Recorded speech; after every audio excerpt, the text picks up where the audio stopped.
세상을 위한 행복한 동행.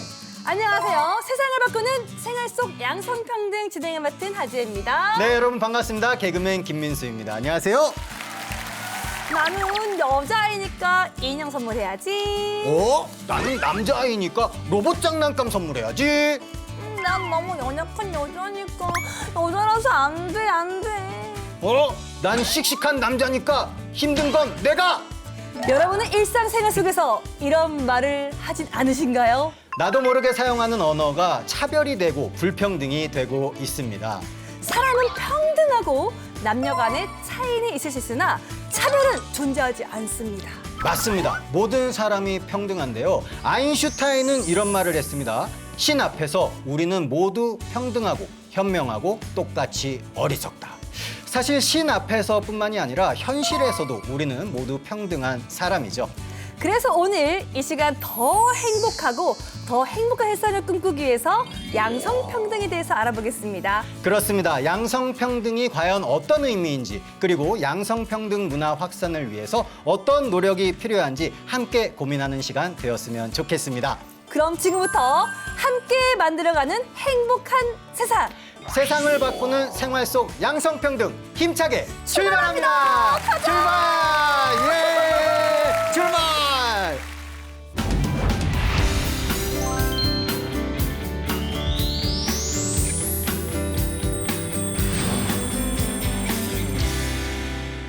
모두가 존중받는 행복한 동행, 세상을 바꾸는 생활 속 양성평등, 지금부터 본격적으로 출발해 보도록 하겠습니다. 자, 먼저 저희가 최고의 전문가 두 분을 모셨죠. 이분들 모시기 정말 힘들었지만 저희가 해냈습니다. 박수! 네, 첫 번째 소개해드릴 분은요, 서울여성회의 박지아 성평등 교육센터장님 모셨습니다. 반갑습니다. 안녕하세요. 네, 시청자 여러분께 인사 부탁드리겠습니다. 네, 안녕하세요. 저는 서울여성회라는 단체에서 성평등 교육센터장으로 활동하는 박지아라고 합니다. 반갑습니다. 네, 반갑습니다. 어서 오세요. 그리고 또 한 분을 모셨습니다. 뭉클 연구소 김언경 소장님 함께 하십니다. 네, 반갑습니다. 네, 안녕하세요. 저는 미디어 인권연구소 뭉클의 김원경 소장이라고 합니다. 네, 너무너무 반갑습니다. 사실 세상에는요, 남자 반, 어. 여자 반이라고 하잖아요. 맞습니다. 서로가 존중하고 존중받으면서 아름다운 세상이면 참 좋겠지만 또 솔직하게 고백해서요. 네, 고백이요? 네. 갑자기요? 네. 네. 양성평등에 대해서 크게 심각하게 고민을 많이 해보지 않은 것 같아서요. 그래요? 네. 근데 그거는 저도 사실 마찬가지예요. 어. 네, 근데 그런 분들이 굉장히 많다는 게 또 사실이죠. 그렇죠. 실제로 최근에 이제 젊은 세대들 같은 경우에는 네. 여성분들도 성평등에 대해서 크게 관심을 갖지 않고 그거는 너무 기본적인 거 아니야? 성평등은? 아. 이런 생각을 하는 경우들도 많고요. 또 남성분들의 경우에는 네. 양성평등에 대해서 이렇게 좀 부정적인 생각을 가지신 분도 저는 있다고 생각하고 무관심한 경우도 많다라고 생각을 합니다.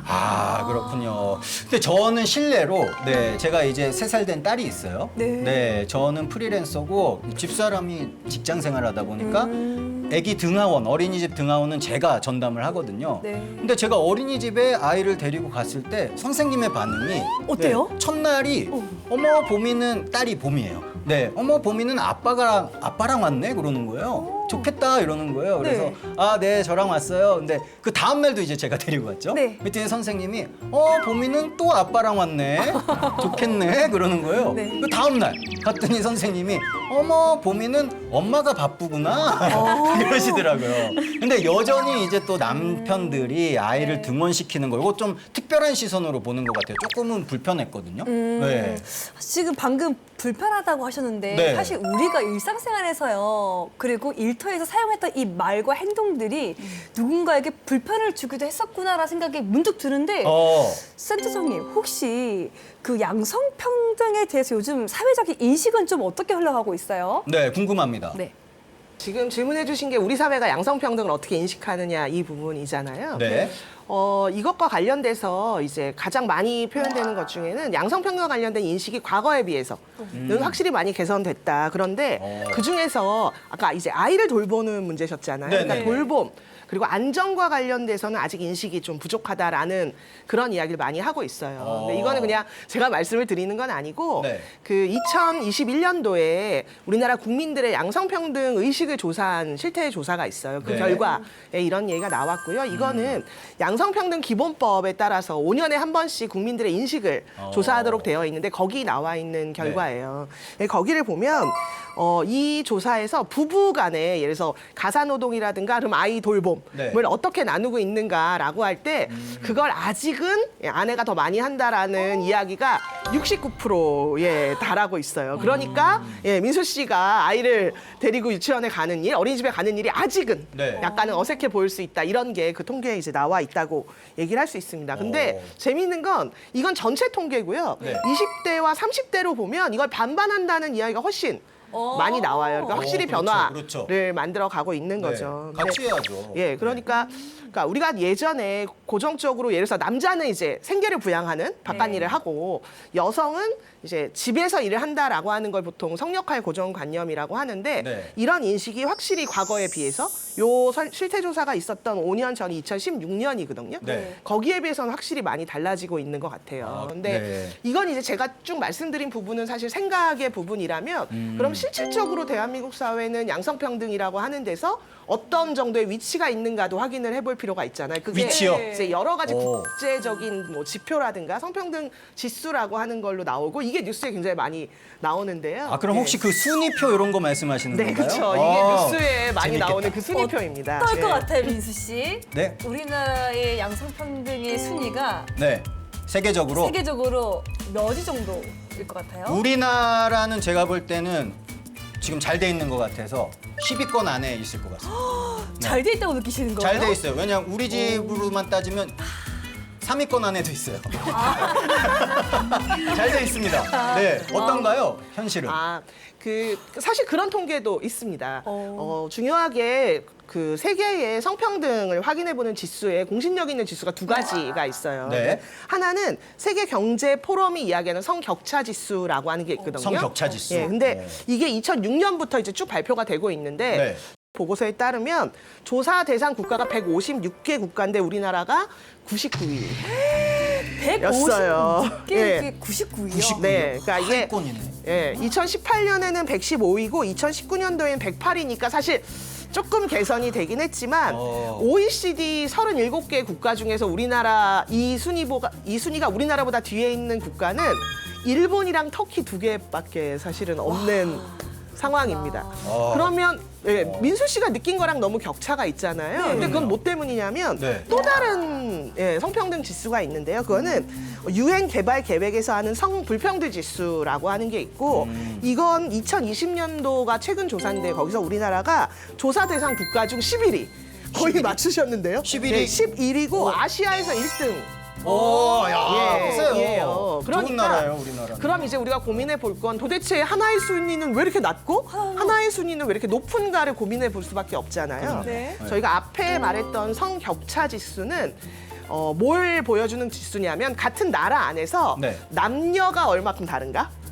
를 주로 보여주는 거라고 한다면 네. 그럼 두 번째 있었던 평등 지수와 관련돼서는 네, 11위 한 거 맞죠? 예, 그거는 여성의 권리가 세계적으로 어느 정도 보장되고 있는가라고 하는 걸 보여주고 있어요. 특히 이제 성불평등 지수 뒤에 있는 성불평등 지수를 구성하는 게 네. 모성 사망 비율이라든가 청소년 출산율, 여성 의원 비율, 중등 이상 교육 인구, 경제 참가 인구 같은 거를 보여주고 있기 때문에 네. 특히 우리나라는 이 중에서 청소년 출산율이 좀 낮고 그리고 고등교육 이상을 받으신 여성분들이 많이 있어서 네. 이 순위가 이제 확 올라갔다라고 얘기를 할 수 있고요. 그러면 이제 아까 앞에 있는 성격차 지수랑 비교해서 보면 성격차 지수에서도 예를 들어서 건강이라든가 생존 관련된 영역은 54위로 나름 높아요. 근데 그 중에서 여성의 경제 참여율은 그건 123일 완전히 낮은 거예요. 그러니까 정리하자면 우리 사회는 양성평등 의식 자체는 확실히 개선되고 있는데 네. 양성평등의 이제 항목 중에서는 아직 좀 과제가 남아있는 항목들이 있다. 이렇게 볼 수 있습니다. 문득 최근에 저도 많이 들었던 이야기가 있는데요. 네. 세상은 참 불공평해라는 말을 많이 한단 말이에요. 네네. 불공평하다고요? 네, 공평하지 세상이요? 않다. 왜 남자들만 오. 더 먼저 더 좋은 걸 먼저 선택권을 주고 더 높은 위치에 있고 아까 미디어에서만 봐도 그런 부분들을 많이 느낄 수가 있잖아요. 네네. 그렇다면 센터장님, 우리가 양성평등 이야기를 하고 있는데 양성평등이 정확히 어떤 의미예요? 그러니까 양성평등이라고 하는 정의라는 건 굉장히 중요한데요. 그 네. 전에 약간 먼저 좀 확인할 게 있는데 아까 민수 씨가 네. 쭉 이제 양성평등에 대해서 자신의 아이와 관련된 삶의 이야기를 이제 해주셨거든요. 네, 제가 근데 했습니다. 네. 거기에 혹시 성차별 고정관념이 담긴 말이 있었는데 혹시 아실까요? 성차별. 제가 성차별 언어가 담긴 그 말을 사용을 했다고요? 제가? 그런 거 좀 있었던 것 제가요? 같아요. 뭐요? 내가 아이를 데리고 네. 유치원에 같이 갔는데, 오늘도 아버님 오셨네요 했을 때, 네. 민수 씨도 네. 좀 뭔가 내가 특별한 아빠인 것 같은 그런 이야기 아닐까요? 아니 말을 했대잖아요, 제가. 네, 그 말했던 내용 중에서 어떤 말을 했죠, 제가? 말씀하신 것처럼 네. 저도 아까 딱 들을 때 저거 약간 걸리는데 이런 네. 생각이 들었거든요. 진짜요? 오늘도 네. 아버님이랑 왔네요 이 말이. 네, 근데 정확하게는 네. 집사람 대신 어린이집을 등원했습니다라고 하셨거든요. 네. 여기에 힌트를 드릴게요. 아, 집사람 대신 어린이집 등원을 시켰다. 제가 그 말은 했거든요. 네, 네. 예. 알 것 같아요. 예. 알 것 같아요. 뭐. 왜냐하면 이제 대신이라는 거는 네, 그 사람이 원래 그 사람이 해야 되는 일인데 제가 대신했다 이런 게 되는 거잖아요. 아니야, 나는 그거 아니야. 그러면 저는 집사람에서의 차별이 있는 거 아닐까요? 예, 그래요? 일단 둘 다. 둘 다? 예, 둘 다라고 보는 게 맞을 것 같고요. 내가 잘못했습니다.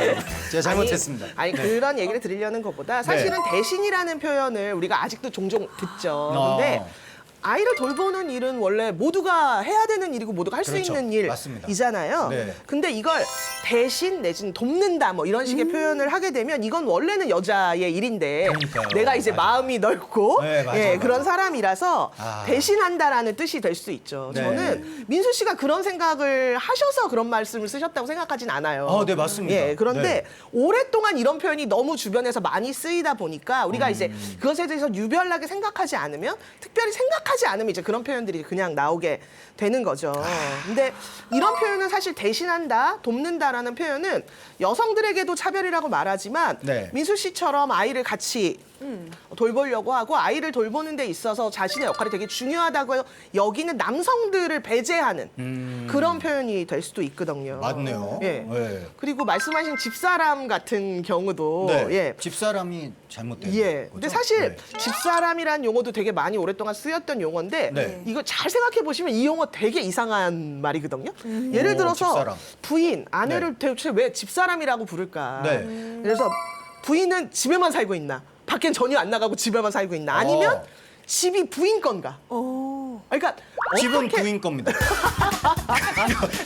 이건 짚고 넘어가죠. 잘해야겠네요. 민수 씨네 집은 집사람이 민수 씨인 것 같은데 네. 그렇지 않나요? 저는 집안일을 많이 제가 더 하기 때문에 제가 집사람. 예, 그렇죠. 네. 그러니까 사실은 돌아보면 우리는 같은 집에서 살고 있고 그렇네. 그 집에서 같이 일도 하고 아이도 돌보고 가사노동도 하는데 네. 이걸 여성에게는 집사람 내지는 안사람 맞아. 남편에게는 바깥사람이라고 오랫동안 얘기를 불렀잖아요. 어. 그러니까 왜 과거로부터 오랫동안 남성은 바깥에서 생계를 부양하고 여성이 집안 안에서 가사노동을 해야 된다라는 그런 뭐 형태가 예전에 있기도 했고 네. 많이 바뀌었지만 그런 고정관념이 남아서 이제 언어로 이렇게 사용이 된다 이렇게 얘기를 할 수 있습니다. 그렇네요. 근데 네. 사실은 아까 말씀하신 것처럼 저는 그런 의도가 없었다라고 전혀 없었습니다. 일도 하시는데 없었어요. 네. 저는 진짜 그랬을 거라고 생각을 네. 해요. 그러니까 중요한 건 여기서는 차별할 의도가 있었냐 아니냐가 중요한 게 아니라 우리 사회에 오랫동안 그런 뭐 과거의 모습이라든가 아니면 차별의 의식을 담은 용어가 존재하고 우리가 그걸 계속 사용을 하게 된다라고 하는 건데요. 네. 그런 식으로 아직 우리 사회에 성차별도 남아 있고 성차별 언어도 남아 있다 이렇게 보는 게 맞겠다는 거죠. 그래서 야. 우리가 정말 알게 모르게 네. 고정관념에서 비롯된 이러한 생각들이 누군가에게 또 이런 차별을 줬을 수도 있겠다는 생각이 드는데요. 사실 저는 이런 부분에서 미디어의 영향도 꽤 크다고 봅니다. 드라마만 봐도요. 사실 대중매체. 어떤 회장님과 대표님은 항상 남자분이시고 네. 비서는 항상 여자들이고 대부분이. 그리고 어떤 일을 하는 것뿐만 아니라 네. 포스터나 다른 모습들을 봐도 뭔가 앞치마를 두르거나 가정일을 하는 건 보통 여자분들이 많잖아요. 그러면은 양성평등은 정확히 어떤 의미를 담고 있는 거예요? 아, 예. 그 양성평등이라고 하는 것에 대해서 사실 굉장히 다양한 정의가 있을 수 있는데요. 네. 법적인 정의도 존재를 합니다. 네. 한국 사회에는 양성평등 기본법이라는 법이 있고요. 네. 이 법은 우리 사회에서 성차별을 찾아내고 그걸 바꿔서 성평등한 사회를 만들기 위해서 만들어진 법이고 여기에는 뭐 국가라든가 뭐 지방자치단체, 국민들도 다 그걸 함께 노력해야 된다는 내용이 있어요. 네. 근데 그 법에 보면 양성평등이란 무엇이다가 이렇게 딱 정의가 되어 있거든요. 법으로요? 저희가 예, 그 얘기를 같이 해보면 될 것 같은데요. 네. 이 법에 따르면 양성평등이라는 건 성별에 따른 차별, 편견, 비하 및 폭력 없이 인권을 동등하게 보장받고 모든 영역에 동등하게 참여하고 대우받는 것을 말한다. 이렇게 정의가 되어 있어요. 이 정의를 좀 풀어서 설명을 하면 우리 사회에는 일단 성에 대한 차별이 있는 거죠. 그리고 그거를 조장하는 편견도 있어요. 근데 이 차별이나 편견이 사실은 비하나 폭력을 만들 수도 있는 겁니다. 네. 근데 우리 모두는 인간으로서 평등하고 동등하게 살 권리가 있기 때문에 이런 권리를 보장받는 게 너무 당연하고 네. 그것을 위해서 모든 영역에서 동등하게 참여하고 대우받는 것이 바로 양성평등이다. 이렇게 설명드릴 수 있습니다. 그렇군요.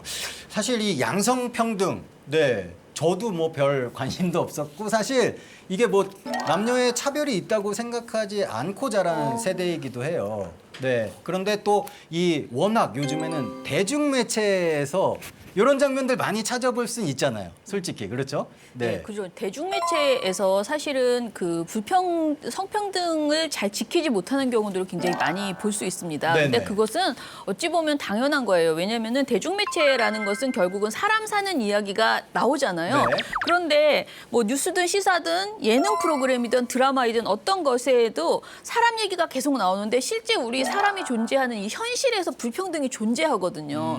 근데 그 존재하는 불평등을 대중매체가 싹 감추고 완전히 평등한 세상만 그려내는 것은 사실 굉장히 어색하고 이상하잖아요. 네. 그러니까 사실 대중매체 속에서도 성차별적인 요소나 이런 불평등한 면들이 굉장히 많이 담겨 있어요. 그런데 제가 보기에는 대중매체 속에 있는 그 불평등이 어쩔 때에는 현실보다 더 심해요. 그게 과장됐다. 과장되어 있고 고정관념에 빠져 있어요. 그런 경우들이 너무 많이 있다라는 것이 문제예요. 예를 들어서 드라마 같은 것을 보더라도요. 사위보다 며느리의 역할이 굉장히 강조되거든요. 근데 이거 현실에서도 그런 건 사실이에요. 그렇지만은 현실은 집집마다 좀 다르잖아요. 다르죠. 근데 드라마 속에서는 정말 거의 99% 며느리에 대해서 뭔가를 요구하는 그런 목소리들이 굉장히 많이 담기고 그리고 며느리가 그것에 이렇게 순종하면서 잘 하는 것이 미덕인 양 그려지는 것이 사실이에요. 그래서 제가 보기에는 이 대중매체 속에서 성차별적 설정이나 언어 사용 이런 것들을 정말 많이 의식적으로 줄여나갈 필요가 있어요. 드라마는 드라마일 뿐인데 왜 이렇게 진지하게 얘기하세요? 이런 경우 너무 많거든요. 네네. 그런데 드라마를 보면서 우리는 많은 인권 의식을 습득을 합니다. 맞습니다. 예, 드라마 속에서 저렇게 하면은 이렇게 세간에 막 평들이 돌잖아요. 그걸 보면서 저렇게 하면 욕을 먹는구나. 저렇게 하면은 정말 좀 무식한 것이구나. 내가 굉장히 성인지 감수성이 낮은 것이구나. 이런 것을 느낄 수 있거든요. 그래서 저는 이 대중매체가 너무나 좋은 인권의 교과서가 되었으면 좋겠다 이런 생각을 해봅니다. 네, 우리 소장님께서 처음에 이제 지적이 아닌 뭉클한 그런 소식을 전하고 싶다 하셨는데 이런 이야기는 정말 뼈가 되고 살이 되는 새겨드려야 할 이야기인 것 같아요. 저 방금 뭉클했잖아요. 저도 뭉클했습니다, 소장님. 네.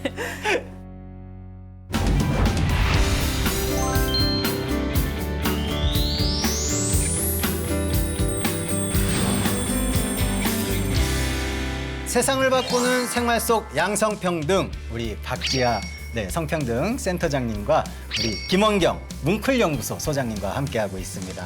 네, 지금 근데 저는 최근에 굉장히 긍정적인 시그널들을 많이 보고 있는 게 그동안 사실 우리가 차별이라고 느끼지 못했던 것들 있잖아요. 네, 그게 차별이라고 느끼면서 요거 없애야겠다는 그런 반응들이 굉장히 많이 나오고 있는 거 사실입니다. 그렇죠? 네. 맞죠? 네. 네, 아니 안 맞나요? 맞아요.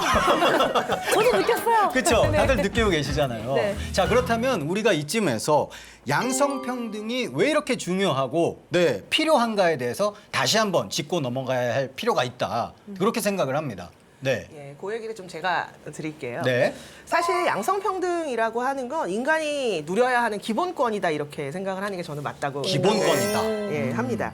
저희가 세계 인권 선언이라고 세계에 있는 모든 사람들이 누려야 하는 당연한 권리를 만들어 놓은 선언이 있잖아요. 네. 근데 이 세계 인권 선언을 보면 모든 인간은 태어날 때부터 자유롭고 그 존엄과 권리에 있어서 동등하다.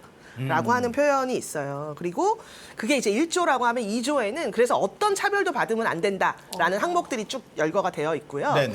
거기에는 당연히 뭐 예를 들어서 그 사람이 가진 사상이나 종교에 따라서 차별을 받으면 안 된다든가 피부색에 차별받으면 안 된다 이런 내용이 있는데 그 2조에는 당연히도 성에 의해서도 차별이 있으면 안 된다라는 표현이 있죠. 그리고 3조로 가면 모두가 안전을 누릴 권리가 있다라고 하는 표현이 있어요. 그러니까 이 세계 인권 선언이라고 하는 건 사실 다들 동의하시고 너무 당연한 거라는 그렇죠. 거잖아요. 그러니까 그걸 보장하는 게 사실 양성평등이죠. 근데 저도 사실 이 양성평등이 왜 중요해요? 라고 물어본다면 뭐라고 답할까 좀 고민을 했거든요. 네네. 말씀하신 내용 이상으로 뭐가 더 할 수 있을까 싶긴 한데요. 네. 저는 양성평등뿐 아니라 사회적으로 현실적으로 이게 불평등이 존재하고 있고 차별이 존재하는 모든 사회적 소수자의 인권 이것이 결국은 이런 인권이 침해되고 차별받는 이런 상황이 민주주의의 큰 해악이 된다라고 생각을 합니다. 민주주의까지 해칠 수 있다. 네, 저는 그 민주주의의 기본 정신이 네. 인간에 대한 존중 그리고 자유, 평등 이 세 가지예요. 그렇죠. 근데 누군가가 사회적으로 소외되고 차별받고 그들이 자신의 어떤 그 꿈을 이룩할 수 없는, 이루지 못하는 그런 상황, 그 불평등한 상황들이 계속되고 있다면은 사실은 경제적으로도 너무나 큰 손실일 뿐 아니라 네. 우리 사회가 가장 지금 추구하고 있는 게 민주주의인데 그 민주주의에서 그들은 배제당하고 있다는 것이거든요. 그래서 이건 심각한 문제다. 그래서 우리가 이 기본적으로 민주주의를 제대로 이루기 위해서라도 네. 차별받지 않고 성평등이 이루어지는 거 이것이 반드시 필요하다라는 생각이 듭니다. 사실 두 분의 말씀을 들을수록 더욱더 필요하다는 걸 알겠는데요. 네. 사실 지금도 성에 따른 차별과 구분되어지는 거는 진행 중에 있잖아요. 네네. 아마도 이런 부분들은 성 역할에 대한 고정관념 때문이라는 생각이 드네요. 성 역할에 대한 고정관념이요? 그런 게 있습니까? 저는 금시초문이라. 본인이 가지고 계신 고정관념은 뭐가 있으신가요? 이렇게 민수 씨가 그런 게 있습니까? 라고 해서 제가 준비한 자료가 있습니다. 자료가 있습니까? 한번 같이 보실까요? 알겠습니다. 네. 이 지금 나와 있는 화면만 봐도 네. 성 역할에 대한 구분이 느껴지지 않으세요? 자, 사실 저 그림은 저희 집에선 전혀 볼 수 없는 그림이거든요. 네, 하지만 제가 이렇게 공통적으로 본 그림 중에는 저런 그림들이 훨씬 많았어요. 이건 인정합니다. 네, 어떤 그림입니까? 사실은 민수 씨가 이야기한 게 저는 이 그림 설명에 너무 중요한 얘기라고 생각을 하는데요. 사실 저건 여성은 어떻게 특정한 네. 그래서 뭐 가사 노동을 하고 앞치마를 두르는 모습, 네. 남성은 거기로부터 이제 떨어져 있는 모습을 그리고 있잖아요. 근데 네. 민수 씨 말씀하신 것처럼 저게 모두의 모습이 아니거든요. 그렇죠. 그리고 각자 사실은 다양한 삶을 살고 있고 모두 다 저렇게 사는 것도 아니죠. 근데 저런 그림이 계속 만들어지고 사실 확산되고 있는 게 이제 문제라고 하는 거예요. 네, 그러니까 그렇죠. 저런 그림을 자꾸 보는 사람들은 음식을 하는 건 여성의 역할인가? 그리고 음식을 하는 건 남성의 역할이 아닌가?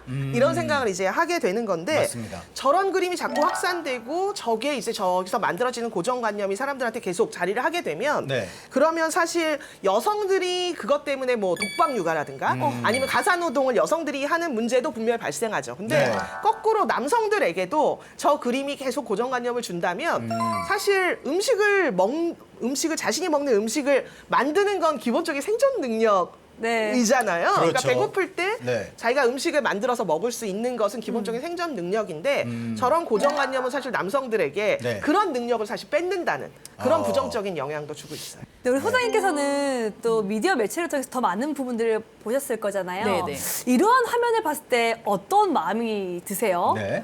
뭐 당연히 저런 고정관념 굉장히 그 예전부터 가지고 있던 이런 우리가 말하는 방송 속에서 특히 많이 말하는 스테레오타입이라고 하는 게 있어요.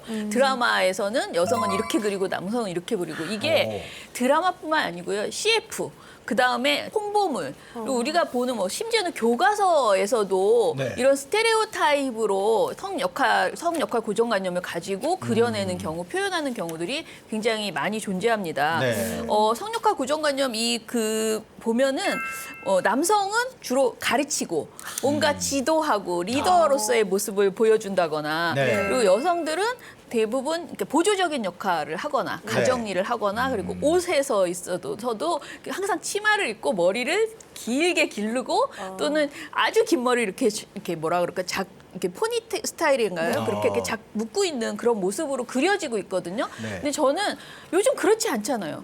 뭐 여성 저처럼 머리 짧은 여성들도 굉장히 많고 소장님도 오늘 그렇잖아요. 네. 근데 왜 머리는 항상 긴 머리로 그리고 있는가? 그리고 왜 여성을 그릴 때에는 속눈썹을 엄청나게 길게 이렇게 캐릭터에서도 그렇게 그려내거든요. 이런 것들이 정말 진짜 우리가 오늘 얘기하는 것은 빙상일각이고 너무나 많은 곳에 존재하고 있다. 네. 이것에 대해서 우리가 인식하고 이것을 수정하자, 고쳐나가자라고 하는 것이 양성평등의 시작이다라는 생각이 들어요. 네. 이제 드라마 만들 때 조금 화면을 몇 컷을 좀 더 넣어야 돼요. 네. 어떻게 그래서 할까요? 이제 부장님이 이제 막 이렇게 하란 말이야! 이렇게 딱 해놓고 나면 이제 더 높은 여성 상무님이 와서 너가 하란 말이야! 자네가 해. 이렇게 하면 또 위에서 내려오고. 네. 근데 사실 이런 매체들이나 이런 포스터들에서도 사실 성차별적인 양성평등을 약간은 저해할 수 있는 그런 부분들이 실제로 많이 존재하는 것 같다는 공감이 많이 듭니다. 네. 네. 제가 작년에 이제 홍보물 속에 있는 그 성인지 감수성으로 홍보물을 좀 모니터를 해봤는데 네. 그때 느꼈던 새로운 것은 뭐였냐면은 최근에 이제 코로나19 때문에 심리 상담이라든가 이런 것과 관련된 지원 사업이 굉장히 많았어요. 네네. 근데 그런 것에서 그 상담을 받아야 될 사람을 그 특정할 때 대부분 여성으로 특정을 하는 거예요. 그러니까 코로나19 우울증을 겪고 있는 여자, 뭐 이렇게 다 여자가 상담을 받아야 될 대상인 것처럼 그려지고 네. 있어요. 근데 이것도 완전히 고정관념이거든요. 오. 심리 상담 대상자는 여성일 것이다라고 생각하는 부분들이 있고 오. 그나마 즐겁게 생각되는 것은 그 육아와 관련된 지원 사업이 되게 많아졌어요. 네네. 살림과 관련된 도우미 이런 거. 근데 그런 것을 할 때 남성이 육아하는 모습으로 포스터를 그리면서 육아에 도움을 드리겠습니다 하는 그런 포스터들도 제법 많이 나오기 시작했어요. 그래서 변화는 분명히 존재한다. 그러나 네. 아직도 이 성차별에 대한 고정관념이 아직도 분명히 아주 넓게 깔려 있다라는 생각이 들어요.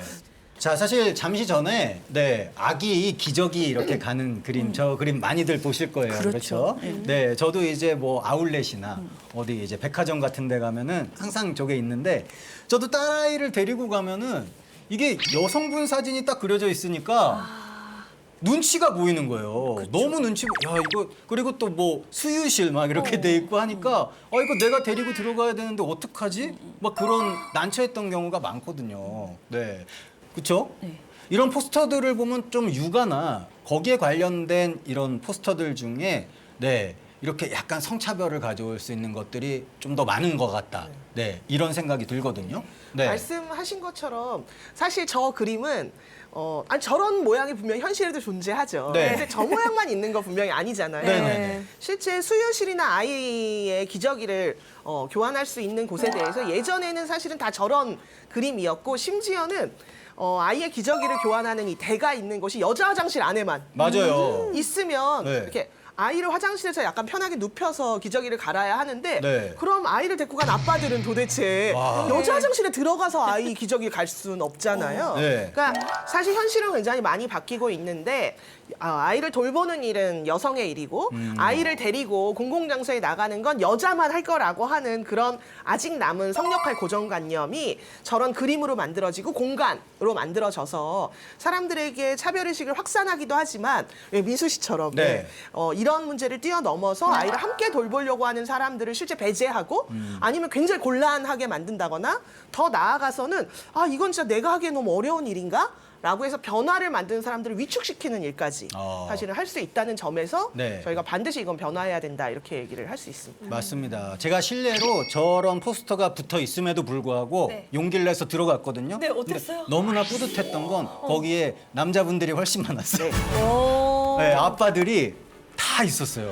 네, 신기하더라고요. 오, 진짜 많은 변화들이 있네요. 네. 한 공공기관에서 실제 아까 보셨던 그 그림을 네. 이제 그 기저귀 교환 대회 했었는데 그 육아 관련된 교실에 참여하신 아빠분들이 그 너무 차별이다. 이거는 우리가 이 육아에 이렇게 동참하는 것을 배제하는 너무나 차별이다고 항의하셔서 네. 바로 그 공공기관에서 저 그림이 바뀌었던 사례도 있어요. 이야, 좋습니다. 네, 아빠들 힘냅시다. 근데 사실 우리가 이 성 역할에 대한 고정관념을 깨야 되는 건 맞아요, 그렇죠? 네. 근데 도대체 왜 깨야 되는지 정확한 이유는 조금 알고 해야 되지 않나 생각이 듭니다. 네. 사실 이렇게 저희가 여러 가지 지금 성역할 고정관념 내지는 성차별 고정관념이 담겨 있는 홍보물을 쭉 보셨는데 네. 이게 누가 예를 들어 나 차별해야지? 뭐 이런 의도로 사실 만들어지는 건 아니에요. 나쁜 의도는 네. 없죠. 네. 그런 것과 다르게 사실은 오랫동안 의도의 문제가 아니라 오랫동안 저게 너무 익숙하고 네. 그러니까 기저귀를 가는 모습을 빨간색으로 색칠하는 게 너무 익숙했던 어떤 고정 문화, 고정관념이 이제 반영된 거라고 볼 수 있는데요. 네. 이런 고정관념을 깨지 않으면 사실 자신의 의도와 상관없이 차별을 계속 하게 되거나 맞아요. 아니면 차별이 확산된다는 문제가 이제 생길 수 있는 거죠. 아까 소장님께서도 말씀하셨지만 공공기관에 이제 홍보물을 만드는 건 그 홍보물을 주민들한테 전달해서 더 많은 주민들이 참여하는 것 자체가 목표잖아요. 네. 그런데 저런 홍보물에 고정관념이 담겨 있으면 그 고정관념이 담겨서 예를 들어서 특정한 뭐 보육 관련돼서는 여성이 참여하는 것 같은 그림이 나오고 네. 뭐 다른 문제에 대해서는 일자리 관련돼서는 남성이 참여하는 것만 같은 그림이 나오게 될 경우 사실은 다른 성별을 가진 주민들은 나 이거 해도 되나 이런 생각하게 되잖아요. 그렇죠. 그러니까 이건 그냥 이 공공기관이 만든 홍보물이 더 많은 주민을 참여하게 한다는 목표에도 반대되는 일인 거잖아요. 그러니까 성역할 고정관념은 사실은 우리가 살아가는데 굉장히 많은 방해와 문제를 이제 만들고 있죠. 네. 이렇게 말씀을 듣다 보니까 네. 성 역할 고정관념이요. 어쩌면 홍보물도 있지만 네. 대중매체 역할도 굉장히 중요할 것 같거든요. 그럼요. 대중매체에서의 그 성역할 고정관념을 그대로 보여줄 경우에 네. 정말 그냥 우리 모두가 차별적 상황에 그냥 그야말로 익숙해지는 진짜 세뇌당하는 그런 상황이 발생합니다. 그런데 세뇌요? 사실 저는 그렇게 생각해요. 대중매체에서 그런 그 굉장히 구태의연한 그런 방송을 만약에 계속한다면 네네. 근데 이제 사실 많이 변화하고 있긴 해요. 최근에는 드라마에서 여성 주인공들이 주도적으로 이렇게 돼서 진행되는 경우들도 굉장히 많고요. 네. 그리고 여성이 굉장히 뭐 여성의 인권과 관련된 그런 주제의 드라마들도 굉장히 많이 늘어나고 있어요. 네. 그런데 사실은 아직은 그렇게 제 마음에 들진 않습니다. 그런 드라마를 감정 표현이 솔직하시네요. 그런 드라마를 보면 그냥 정말 너무 좋다, 정말 너무 다행이다 이런 생각을 하는데 그렇지 못한 경우가 많아요. 네. 예를 들면 대부분의 드라마에서 여성은 이성적이지 못하고 굉장히 감정적인 모습으로 나오고요. 네. 드라마 속에서 우리가 말하는 그 트러블 메이커, 문제를 발생시키는 네. 그 사람들은 대부분 여성으로 나오는 경우들이 많아요. 그리고 예컨대 시어머니는 늘 뭔가에 화가 나 있고 며느리한테 막 무리한 요구를 하고 또 며느리는 이제 요즘 드라마에서는 며느리가 또 굉장히 약간 건방진 모습으로 나오거든요. 네. 그러면서 이 며느리와 MG 시어머니의 그 갈등이 예, 드라마에서 계속 소재로 나오고 있어요. 그런데 그 모든 그 난리인 상황에서 네. 시아버지는 항상 짐짓 그 엄한 그런 표정으로 그것을 점잖게 바라보시다가 이렇게 해결을 하거든요. 네. 그러니까 해결의 주체는 이 시어머니나 며느리가 아니고요. 이 시아버지인 경우들이 또 굉장히 많이 이 홈드라마에서 나오고 있습니다. 그런데 실제로는 현실을 생각해 보면요. 시어머니가 그렇게 맨날 화를 내거나 무리한 요구를 하지 않으세요. 네. 며느리한테 그렇게 요즘 막 하면 안 된다라고 라는 걸 현실에서는 많은 시어머니들이 제가 보기에는 알고 계시거든요. 그렇죠. 네. 그런데 왜 드라마 속에서는 아직도 그 옛날 가부장적인 그런 집안의 모습만을 계속 그리고 있을까? 이게 저는 굉장히 그 성역할 고정관념을 버리지 못해서라는 생각이 듭니다. 네. 그리고 아직도 이 정상가정이라는 프레임이 있어요. 그러니까 항상 엄마, 아빠, 그리고 그 이제 자녀, 네. 아들, 딸 이렇게 있고요. 그리고 게다가 이제 시부모를 모시고 사는 그런 그 모습이 또 굉장히 많이 드라마 속에서 그려지거든요. 네네. 근데 요즘은 굉장히 많이 핵가족이 완전히 이제 익숙해져 있잖아요. 그럼요. 그래서 그런 부분들도 우리 현실과는 다른 드라마 속 모습들이 너무 많다라고 생각을 해요. 그리고 또 대중매체에서 항상 여성은 예쁘고 날씬해야 한다라는 가치를 굉장히 많이 전파하고 있습니다. 연애 프로그램은 물론이고 뉴스에서도 건강 관련 프로그램에서도 대부분 비만하면 여성을 보여줘요. 비만이 여성의 문제인가요? 오히려 남성들, 여성이나 남성이나 똑같이 비만 그러면은 이거는 네. 건강에 위협이 되기 때문에 문제인 거잖아요. 그렇죠. 근데 꼭 비만 지수를 말할 때는 여성의 그래프를 그린 경우들이 여성의 그 아까 말한 그 그림 있잖아요. 네. 그렇게 치마 입은 그런 그림으로 여성을 표현하는 경우들도 많고요. 네. 그래서 우리가 이게 모든 것들을 그 성역할 고정관념에서 그냥 빠져서 그렸던 거나 그렇게 묘사했던 이런 것들이 무엇인지를 자꾸 점검해 보셔야지 된다라고 생각합니다. 그렇다면 이 성역할 고정관념에서 우리가 좀 자유로워지기 위해서는 개인과 사회 어떤 노력이 좀 필요하겠습니까? 네.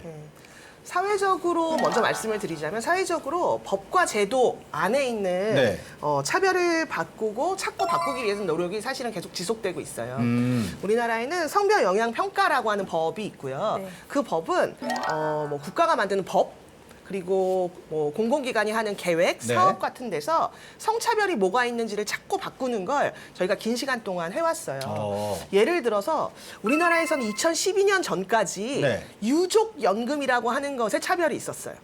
유족연금이요? 네, 뭐냐면 왜 우리가 이제 연금을 열심히 직장을 다니고 나면 퇴직하고 연금을 받잖아요. 네. 근데 이 연금을 일한 사람이 받다가 그분이 돌아가시면 이 연금을 이제 배우자에게 주게 돼요. 근데 배우자한테 주는데 이게 100%가 가는 건 아니고요. 일정 %로 가게 돼요. 근데 2012년 전까지 우리나라는 이 유족연금이 남편의 연금이 아내로 가는 경우가 네. 있고 거꾸로 아내의 연금이 남편으로 가는 경우가 있을 거 아니에요. 네네. 근데 아내의 연금이 남편으로 가는 경우에 훨씬 적게 받았어요.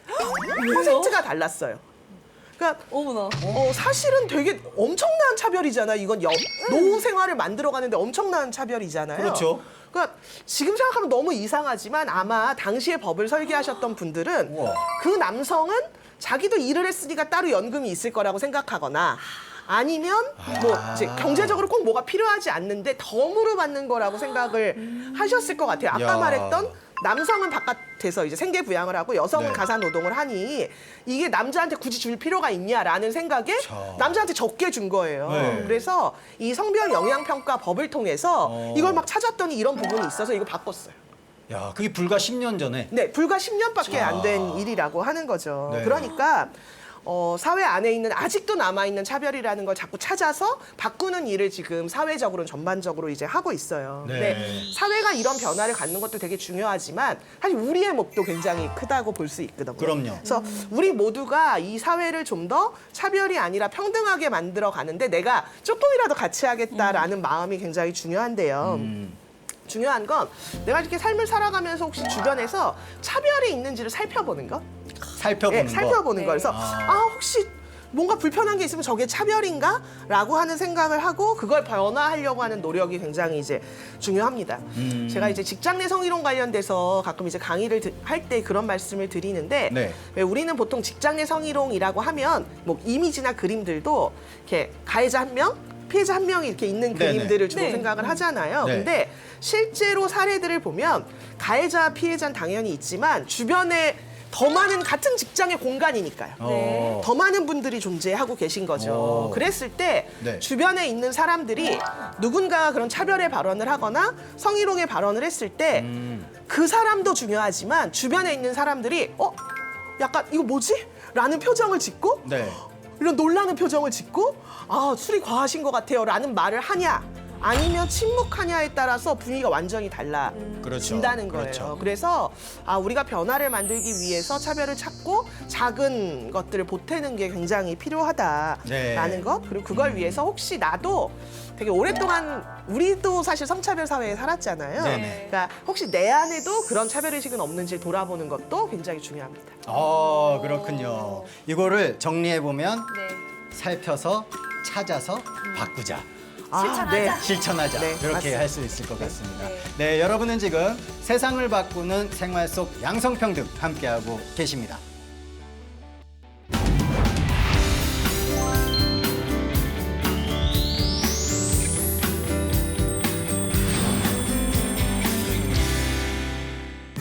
세상을 바꾸는 행복한 동행, 생활 속 양성평등. 지금 함께하고 있습니다. 누구와? 서울 여성의 박지아 성평등 교육센터장님과 미디어 인권연구소 김언경 뭉클연구소 소장님 함께하고 있습니다. 그렇습니다. 자, 음산한 BGM 한번 주십시오. 왜요? 왜요? 지금으로부터 48년 전 1975년 미국 심리학회와 맥밀런 출판사에는 작가, 저자, 연구자들에게 성적으로 평등한 언어를 사용하라는 지침이 있어 왔다고 합니다. 50년 전부터 평등한 언어 사용에 대한 움직임이 있었는데요. 어쩌면 우리가 조금 뒤늦게 움직임이 있었던 것 같기도 한데. 네.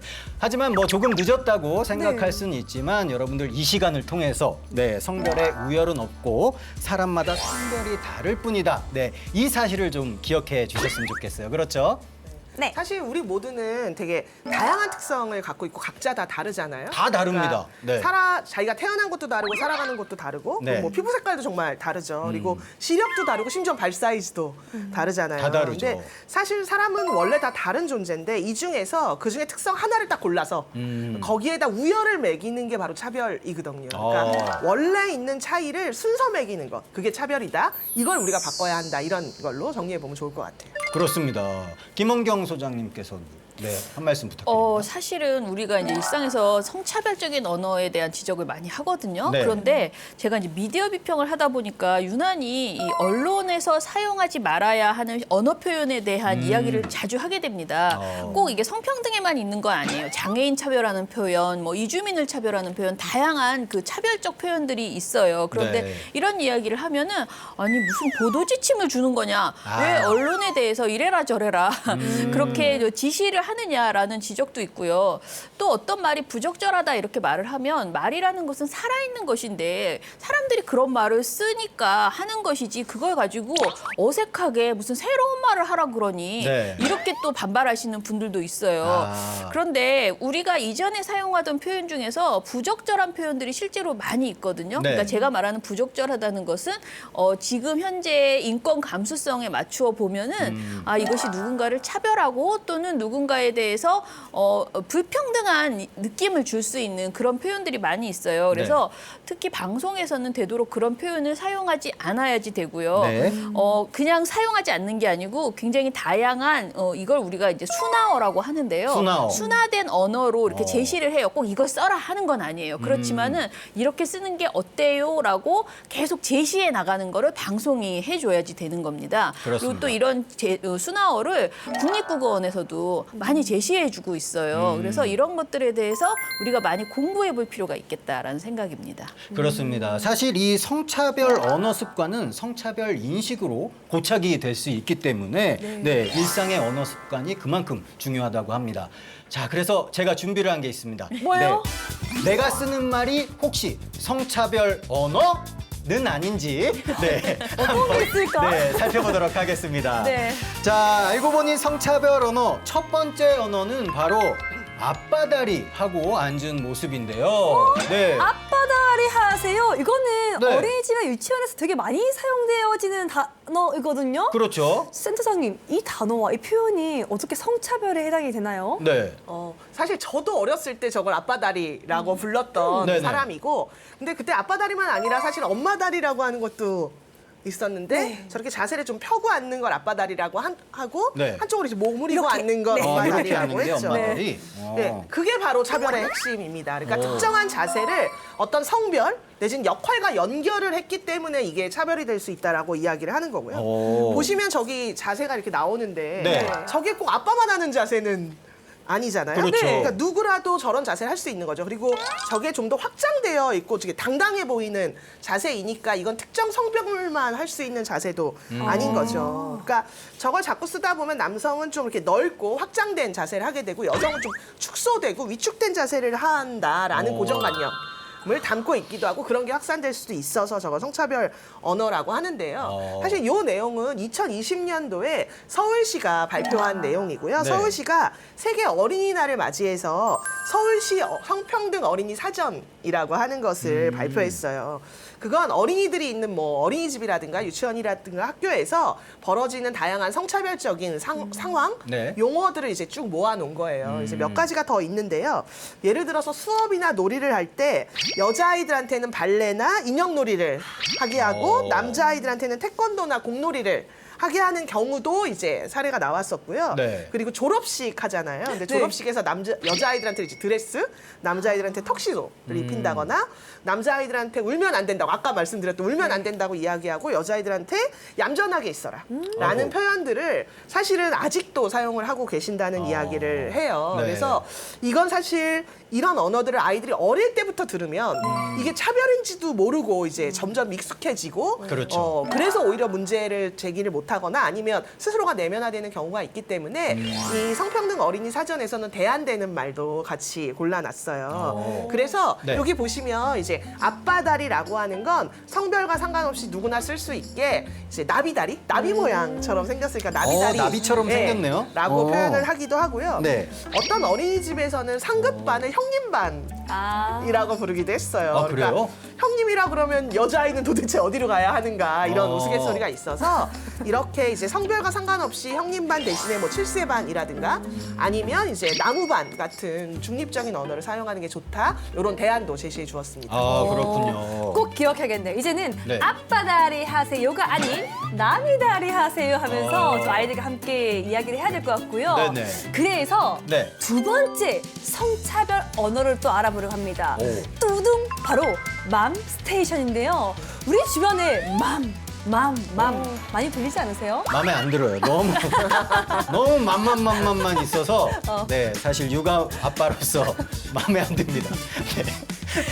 그리고 이제 사실 녹색 어머니회라는 거 굉장히 오래된 아동안전 책임지네. 책임지는 주로 이렇게 생각하면은 횡단보도에서 이렇게 깃발 들고 등하교 때 이렇게 네. 굉장히 잘 안전하게 갈 수 있도록 해주시잖아요. 네네. 근데 이분들에 대해서도 녹색 어머니회를 이렇게 붙였잖아요. 근데 이런 것들이 다 사실은 실제로는 그 맘스테이션이라고 하는 곳이 이제 아이를 등하시킬 때 기다리게 하는 장소들을 주로 이제 맘스테이션이라고 하잖아요. 맞아요. 그런데 거기에 민수 씨처럼 아빠가 네. 가는 경우들이 너무나 많은데 충분히 갈 수 있는데 그것을 맘스테이션이라고 이름 붙인 것 자체가 기본적으로 아까 말한 성역할 고정관념에 빠져서 이제 지은 이름이잖아요. 네. 그래서 이것을 아예 그냥 뭐 성평등 언어로 하면 어린이 승하차장 뭐 이렇게 좋다. 어린이들이 사용하는 네네. 것이니까 그렇게 바꾸자라는 얘기도 있고 네. 그리고 녹색 어머니에도 녹색 교통봉사단 뭐 이런 식으로 정확하게 그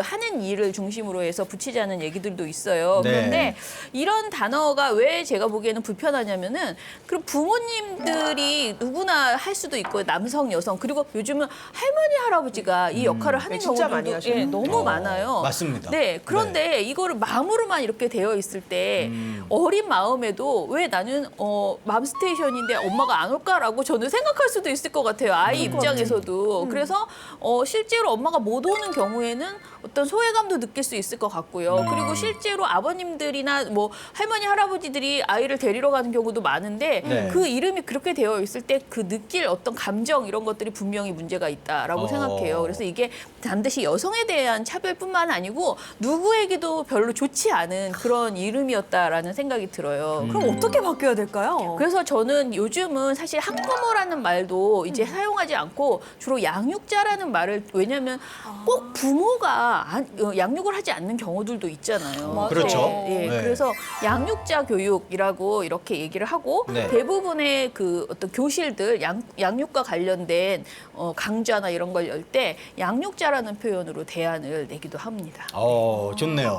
양육자. 네, 모두를 포함할 수 있는 네, 단어 선택 정말 중요한 것 같아요, 그렇죠? 네. 네. 자, 저희가 성차별 언어를 살펴보고 있는데요. 계속해서 살펴볼 언어입니다. 자, 사진 나오고 있죠. 도련님, 처제, 시댁, 처가. 사실은 저도 뭐 처가, 처제라고 부르고 있는데요. 네, 차별이라기보다는 오래도록 이렇게 사용되어 온 호칭이기 때문에 야, 이게 성차별 언어가 될 수 있을까? 정말 몰랐습니다. 네, 어떻게 가능할까요? 예, 네. 사실 정말 많이 쓰는 용어지요. 그렇죠. 네. 그리고 제 주변에서도 많이 듣고 있는 용어인데요. 뭐 처가, 장인, 장모님이라는 표현을 네. 뭐 쓰는 사람이 엄청난 차별주의자다. 뭐 이런 이야기를 하려고 하는 건 아니죠. 말씀하신 것처럼 이건 굉장히 오랫동안 네. 사용되어 왔던 용어기 때문에 쓰시는 건데요. 그렇기 때문에 오히려 역으로 생각하면 저 용어들 안에 차별이 있으면 지금부터라도 우리가 바뀌면 뒤에는 더 많이 바뀔 수 있는 거잖아요. 네. 보시면 사실 저 용어들을 보면 시댁이라고 하는 건 존칭이에요. 시댁, 근데 처가라고 하는 건 존칭이 아니죠. 도련님, 아가씨는 존칭이에요. 네. 근데 처남, 처제는 존칭은 아닌 거예요. 그러니까 이건 지위와 역할을 이야기하는 거죠. 그러니까 이건 왜 과거에 이제 네. 왜 이렇게 가부장적인 어떤 가족을 중심으로 뭐 그런 거죠. 출가 외인 뭐 네. 이런 거 이야기할 때 만들어진 개념이고, 그러니까 성차별적인 봉건 문화가 담겨 있는 그런 용어라고 이야기를 할 수 있죠. 네. 그래서 생각해 보면 사실은 더 중요한 건 여성의 가족과 남성의 가족을 굳이 다르게 부를 필요가 사실 없잖아요. 네. 그 없는 거죠. 그러니까 네. 도대체 여성과 남성의 가족을 다르게 부를 이유가 뭔지, 그리고 그런 이유가 진짜 있는 건지, 근데 우리가 별 이유 없이 쓰는 게 사회적으로는 어떤 영향을 미치는지라는 걸 많이 고민해 볼 필요가 있고요. 네. 그래서 굳이 여성의 가족을 낮출 의도가 없다면, 그렇다면 사실은 저런 용어를 계속 쓸 이유는 없다. 네. 이런 생각이 들었습니다. 네, 알겠습니다. 자, 그러면 이제 마지막 사진으로 한번 넘어가 보도록 할게요. 자, 어떤 사진이 준비가 돼 있을까요? 와, 아빠와 같이 학교를 가고 유치원을 가고, 네. 아빠가 아이를 시켜주고 있는 모습이에요. 자, 여러분 사실 이 사진은요. 첫 번째 사진은 저고요. 저랑 그래요? 제 딸입니다. 그리고 두 번째, 세 번째 사진은 저희 우리 담당 PD님. 네. 그러시구나. 정말 고생 많으시다고 제가 응원해드리고 싶습니다. 저희의 사진입니다. 저는 사실 너무나도 예쁜 모습이긴 한데, 네. 그 아빠와 함께 있는 이 모습이 저는 솔직히 조금 낯선 모습인 것 같아요. 아, 그래요? 네. 오, 어떻게 생각하세요? 사실 저는 네. 하나도 낯설지 않거든요. 예, 그러니까 제가 이제 활동하는 서울여성회가 지역에서 작은 도서관을 해서 아이들과 부모님들이 많이 오셔요. 네. 그래서 저는 저런 모습을 요즘 사실 많아지기도 했고 제 주변에 너무 많은 모습이라서 사실 저는 저 모습 자체가 사실 굉장히 익숙하거든요. 사실 우리가 이 차별의 의도가 없지만 사회 자체에 차별이 존재하고 그게 언어로 만들어질 수 있고 그 언어가 다시 차별을 만들 수 있다는 얘기를 오늘 저희가 많이 했는데요. 그 중에 하나가 바로 시각도 있다는 거예요. 만약에 네. 요즘 이렇게 부모님이 어린 아이들을 데리고 이렇게 막 길을 걷는데 우리가 딱 쳐다봤을 때 네. 아빠는 혼자 막 걸어가고 뒤에서 엄마가 아이들 한 명 업고 끌고 짐 들고 가는 모습을 본다면 혹시 네. 어떠실 것 같으세요? 그거 굉장히 어색하고 이상한 얼굴이거든요. 그런데 사실 저희 30년이나 50년 전만 보면 그런 모습 사진들이 되게 많아요. 그러니까 아빠는 저 앞에 가고 엄마가 뒤에서 애들 업고 안고 짐 들고 가는 모습이 있거든요. 그러니까 이건 뭐냐면 사실 우리가 눈으로 보는 시각조차도 사회가 바뀌면 우리의 시각도 바뀌는 거다라는 거고 우리는 아직 그 과정을 만들어가고 있다 이렇게 생각을 해보면 좋을 것 같아요. 네. 오늘 이 시간을 통해서 느끼는 바는 이제 이렇게 배웠잖아요. 배운 것을 그렇구나라고 끝낼 게 아니라 진짜 실천하면서 우리가 이제는 많은 분들에게 알려주고 보여줘야 할 필요가 있겠네요. 맞습니다. 자신 있습니까? 네? 그렇게 하실 건가요? 잘하고 있는 사람한테 자신이 있습니까라는 질문은 좀 그렇고요. 앞으로도 계속 잘 하겠습니다. 네, 사실 우리가 아까 처가댁 이런 얘기도 했지만 네. 처제 이런 표현도 우리가 몰랐던 일상 속의 언어가 그렇죠. 또 어쩌면은 고정관념이었고 음. 몰랐던 부분, 놓쳤던 부분들이 있었으니까요. 맞습니다. 실천하기로 해요. 아까 우리 두 분 전문가님들의 말씀처럼 우리가 네. 항상 살피고 찾아내서 네, 행동하고 바꿔야 하겠습니다. 네. 오늘 이렇게 함께 이야기 나눠봤는데요. 우리 소장님과 센터장님 어떠셨는지 소감 좀 부탁드리겠습니다. 네, 소감 한 말씀 부탁드립니다. 저는 사실 오늘 나눈 이야기가 너무나 상식적인 수준의 이야기라고 저는 생각을 해서 이렇게 쉬운 이야기를 우리가 이렇게 길게 얘기하는 게 좀 낯설 정도였거든요. 그런데 생각해 보면은 또 많은 분들이 이런 단어에 대해서 생각하지 않았던 부분이구나라고 생각해서 맞아요. 굉장히 도움이 되실 수 있을 것 같아요. 네. 그래서 저는 아무튼 간에 대중매체를 비평하는 사람이다 보니까 특히 방송을 만드시는 분들께서 이런 내용을 정말 숙지하시고 그리고 인권과 관련돼서는요 진짜 매일매일 변해요. 오늘 우리가 다 안다고 생각하고 나 오늘 이제 나는 정말 완전히 성인지 감수성 완전 장착했어 다 배웠어 라고 생각하시지만 1년 지나면요 내가 가지고 있던 어떤 관념들이 굉장히 부족하구나라는 걸 또 절실하게 느낄 수가 있거든요. 네. 그래서 인권에 대한 어떤 감수성을 정말 세우기 위해서 이렇게 내가 그것을 항상 놓치지 않기 위해서 많이 공부하고 고민하고 또 가족이나 이런 이웃 그리고 동료들과 실천하면서 토론도 하면서 이렇게 변해야 갔으면 좋겠습니다. 감사합니다. 네. 저는 이제 이런 얘기를 나누고 싶은데요. 요즘 이 양성평등과 관련돼서 젠더 관련돼서 사실 사회에서 가장 많이 나오는 얘기는 젠더 갈등, 젠더 갈등. 성별 갈등 이런 너무 이야기들이 많아요. 굉장히 네. 많고 이게 이제 서로 대립되는 것처럼 이야기를 하잖아요. 근데 오늘 저희가 쭉 이야기한 것처럼 사실 양성평등은 어떤 특정한 성별만을 위한 게 아니라 모두를 위한 거라는 걸 저희가 꼭 기억을 했으면 좋겠어요.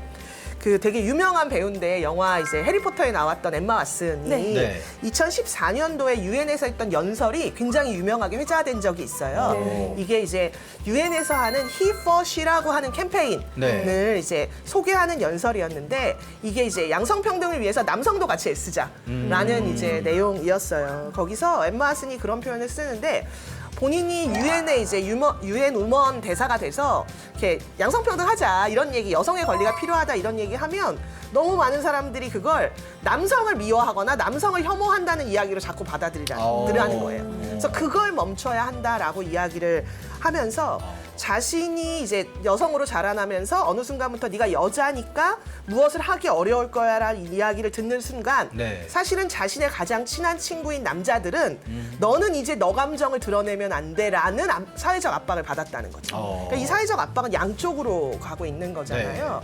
지금 2023년도 대한민국에서 정말 필요한 양성평등에 대한 마음은 이것이 우리 모두를 위한 길이고 내가 있는 그대로 내 자신을 인정하고 드러내고 타인과 평등하고 존중하면서 관계 맺기 위해서 필요한 거구나라는 마음이 가장 중요할 것 같습니다. 와, 박수를 정말 두 보내드립니다. 분의 말씀처럼 와. 살아간다면 이 세상 모든 분들이 행복할 것 같아요. 네, 양성평등은 우리 모두를 위한 것이니까요. 네. 끝으로 제가 민수 씨에게 퀴즈 하나 낼게요. 좋습니다. 준비되셨나요? 네, 됐어요. 집안일은 누구의 일일까요? 정답! 정답. 모두의 일입니다. 오, 정답! 와. 이렇게 또 많은 걸 배워가네요. 그렇습니다. 남자니까 여자니까라는 그런 고정관념을 벗어버려야 될 것 같아요. 그렇습니다. 성별 때문에 차별받지 않는 다 같이 행복한 사회를 위해서 양성평등 일상에서 확산해 나가야 하겠습니다. 미래에는요, 여성 지도자란 말이 없을 겁니다. 지도자만 있을 뿐입니다. 셰릴 린드버그가 한 말이죠. 맞습니다. 네. 이 말씀처럼 우리 모두가 행복하고 더 좋은 세상을 위해서는 양성평등 같이 실천하고요. 그 의지가 필요할 것 같아요. 그렇습니다. 자, 아쉽지만 저희는 인사드릴 시간이 된 것 같아요. 네, 세상을 바꾸는 생활 속 양성평등 저희는 여기서 이만 인사드리도록 하겠습니다. 여러분 건강하시고요. 항상 행복하시길 바라겠습니다. 감사합니다. 고맙습니다.